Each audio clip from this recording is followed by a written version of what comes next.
আসসালামু আলাইকুম, সবাইকে জানাই আমার ফেসবুক পেজ এগ্রিকালচারাল বিডিতে স্বাগতম। তো অনেকে 14 গোড়া নিয়ে বিস্তারিত একটি ভিডিও দিতে বলেছেন, তো তাদের জন্য এই ভিডিও। 14 গোড়া ইঞ্জিনটি হলো মূলত এটার বডি 12 বা মডেল 195, এটা লাইনার রিং সেম 12।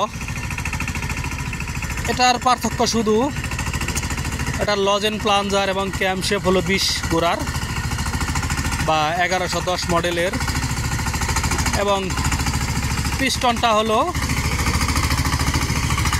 20-এর মডেলই, ছোট। কিন্তু রিং বলেন লাইনার বলেন একদম 12 গোড়ার, আর বাদ বাকি যা আছে সব 12-র মতোই।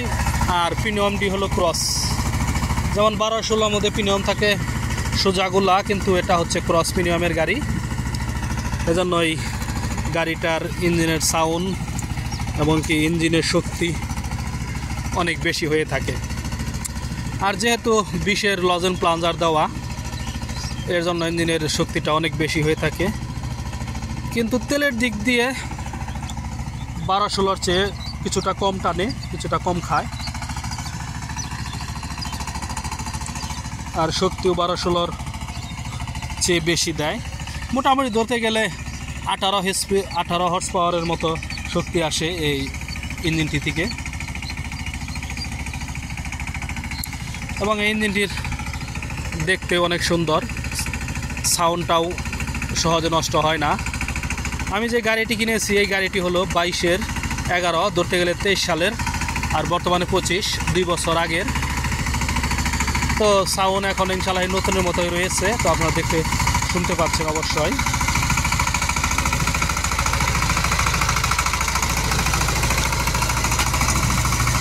আমি এই গাড়িটি ক্রয় করার পর শুধু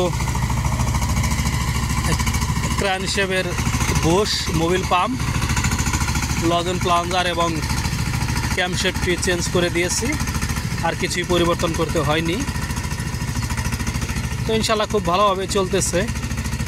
গিয়ার বক্সটিও অনেক ভালো, যেহেতু সাইফিং গিয়ার বক্স এখনও খোলা হয়নি 2 বছরেও। তো যারা 20 ইঞ্জিন দিয়ে গাড়ি নেন তাদেরকে বলবো 20 না নিয়ে আপনারা অবশ্যই সাইফিংয়ের 14 গোড়া ইঞ্জিনটি নেবেন, 20-এর মতোই শক্তি পাবেন। আর তেল খরচটা 20-এর চেয়ে কিছুটা কম হবে, এবং গাড়ির ওজনটা অনেক কমে যাবে, হালকা হবে।